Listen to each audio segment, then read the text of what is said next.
नमस्कार, आप देख रहे हैं आपकी नज़र और मैं हूं आपकी होस्ट जोया।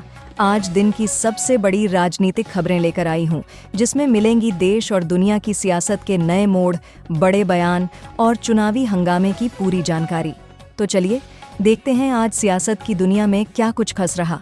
उत्तराखंड की राजधानी देहरादून में हुए दर्दनाक सड़क हादसे में 7 छात्रों की जान चली गई। सोमवार रात करीब 1:30 बजे हुए इस हादसे में 6 छात्रों की मौके पर ही मौत हो गई थी, जबकि एक घायल छात्र ने बाद में अस्पताल में दम तोड़ दिया। इस हादसे की विभत्सता ने सबको हिलाकर रख दिया है और घटना के कारणों को लेकर कई सवाल उठने लगे हैं। हाल ही में सामने आए एक वीडियो ने हादसे से पहले के हालात को उजागर कर दिया है।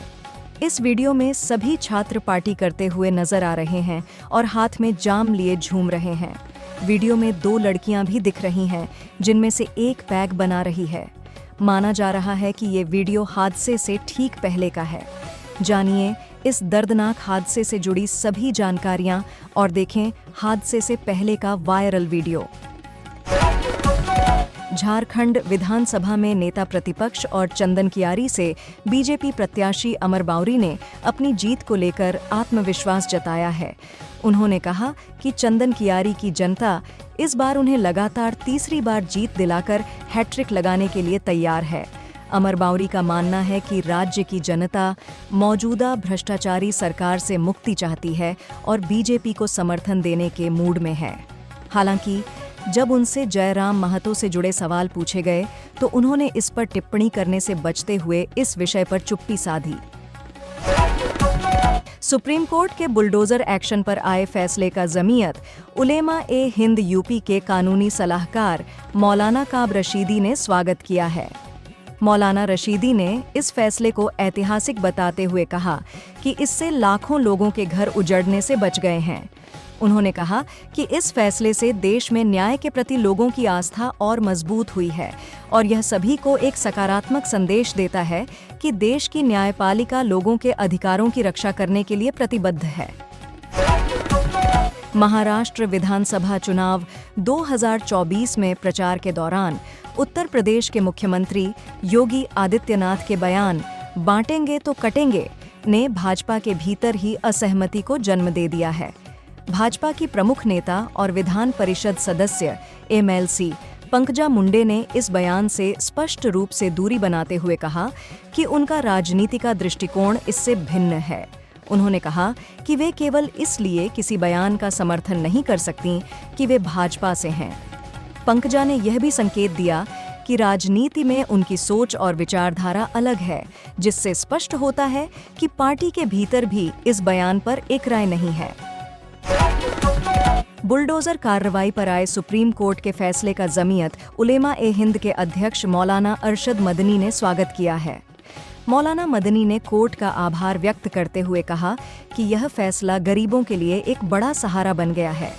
उन्होंने दावा किया कि इस कार्रवाई में 95% मुस्लिम समुदाय के घरों को ही निशाना बनाया जा रहा था।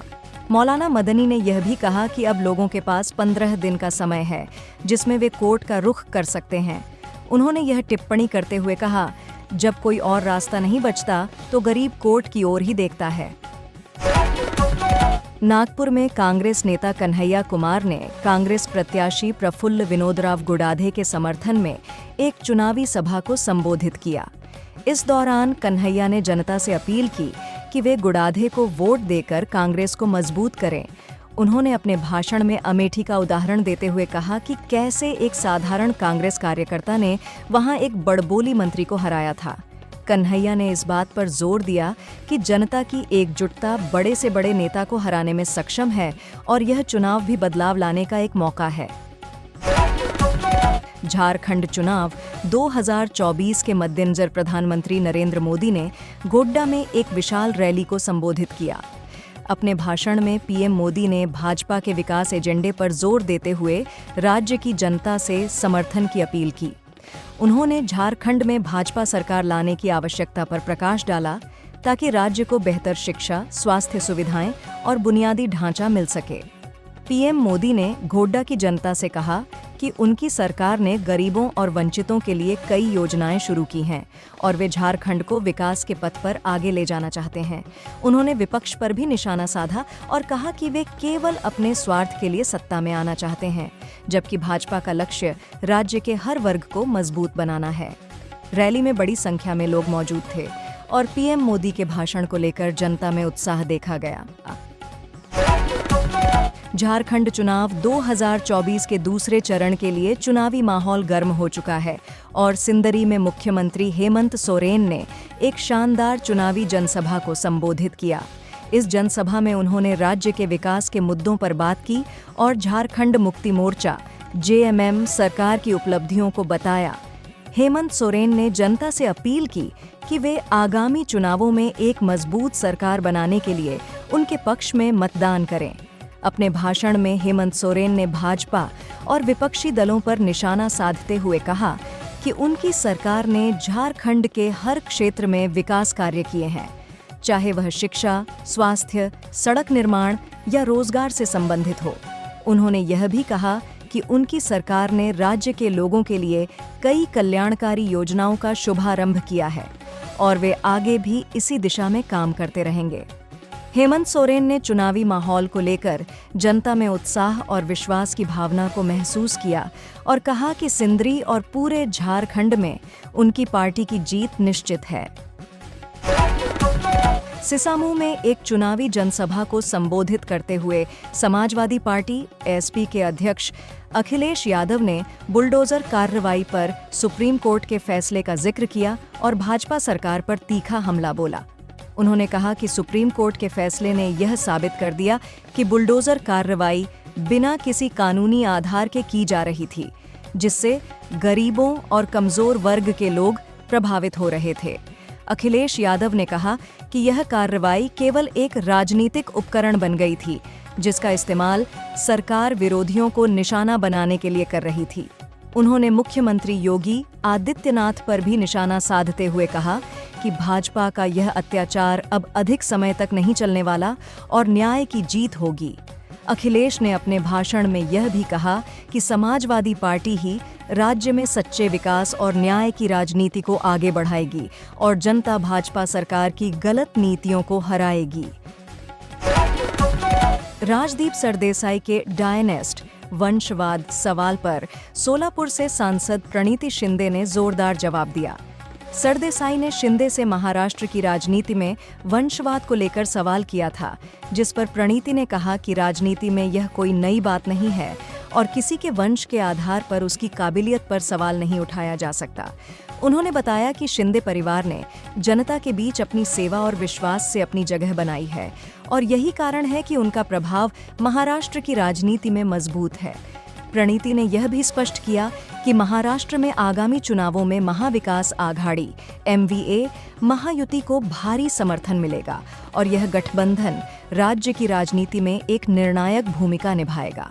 उन्होंने विश्वास जताया कि MVA की संयुक्त ताकत से भाजपा को सत्ता से बाहर रखा जाएगा और महाराष्ट्र में सच्चे विकास की राह पर आगे बढ़ा जाएगा। महाराष्ट्र की राजनीति में शरद पवार को पवार साहेब पुकारा जाता है। साहेब सांसद, विधायक चुनाव नहीं लड़ते, CM बनने की भी चाह नहीं। इतनी राजनीति कर ली कि अब जैसे कुछ पाने की चाह नहीं रही। ऐसे दौर में भी शरद पवार का फॉर्म देखकर विरोधियों के पसीने छूट रहे हैं। अमित शाह का पूरा कैंपेन इस पर फोकस है कि पवार के हाथ में सरकार नहीं जाने देना है।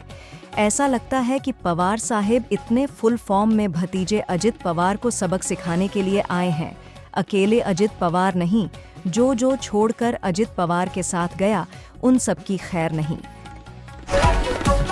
महाराष्ट्र विधानसभा चुनाव के बीच कांग्रेस सांसद और लोकसभा में नेता विपक्ष राहुल गांधी ने सोयाबीन और कपास के किसानों की समस्याओं को लेकर केंद्र सरकार पर तीखा हमला बोला है। राहुल गांधी ने आरोप लगाया कि केंद्र सरकार की किसान विरोधी नीतियों के कारण ये किसान आर्थिक तंगी का सामना कर रहे हैं और पूरी तरह हताश हो चुके हैं। राहुल गांधी ने एक पोस्ट के जरिए किसानों की परेशानियों को उजागर करते हुए कहा कि सरकार ने किसानों के हित में कोई ठोस कदम नहीं उठाए, जिसके परिणाम स्वरूप महाराष्ट्र के सोयाबीन और कपास के किसान बेहद कठिनाई में हैं।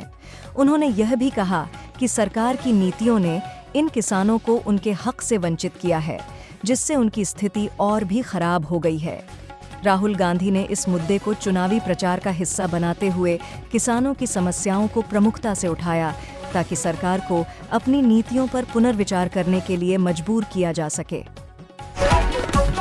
महाराष्ट्र चुनाव के बीच शिवसेना प्रमुख उद्धव ठाकरे ने एक एक्सक्लूसिव इंटरव्यू में खुलकर अपनी बात रखी। जब उनसे राज ठाकरे और उनके बेटे के बारे में सवाल पूछा गया, तो उद्धव ठाकरे ने जवाब दिया कि उनका और राज ठाकरे का राजनीतिक दृष्टिकोण अलग है, लेकिन पारिवारिक रिश्ते हमेशा अहम होते हैं। उन्होंने यह भी कहा कि उनके परिवार की राजनीति का उद्देश्य हमेशा महाराष्ट्र और महाराष्ट्रवासियों के हित में रहा है, चाहे वे किसी भी पार्टी के हों। उद्धव ने यह स्पष्ट किया कि उनका फोकस केवल महाराष्ट्र के विकास पर है, और उन्होंने आरोप लगाया कि कुछ लोग केवल सत्ता के लिए राजनीति करते हैं, जबकि उनका उद्देश्य जनता की सेवा करना है। इस दौरान उद्धव ने शिवसेना की स्थिति को भी मजबूती से रखा और कहा कि चुनाव में शिवसेना की जीत निश्चित है। महाराष्ट्र विधानसभा चुनाव के बीच शिवसेना प्रमुख उद्धव ठाकरे ने एक एक्सक्लूसिव इंटरव्यू में मुख्यमंत्री पद को लेकर अपनी बात रखी। जब उनसे सीएम बनने की संभावना के बारे में सवाल पूछा गया, तो उद्धव ठाकरे ने कहा कि उनका मुख्य उद्देश्य महाराष्ट्र के लोगों की सेवा करना है, और वह सत्ता की कुर्सी की बजाय राज्य के विकास पर ज्यादा ध्यान केंद्रित कर रहे हैं। उन्होंने यह भी कहा कि शिवसेना ने हमेशा महाराष्ट्र के हित में काम किया है, और पार्टी का लक्ष्य हमेशा लोगों की समस्याओं का समाधान ढूंढना रहा है। उद्धव ने यह स्पष्ट किया कि अगर जनता ने उन्हें और उनकी पार्टी को मुख्यमंत्री बनने का मौका दिया, तो वह इसका सम्मान करेंगे, लेकिन उनका मुख्य फोकस महाराष्ट्र के भविष्य को बेहतर बनाना है।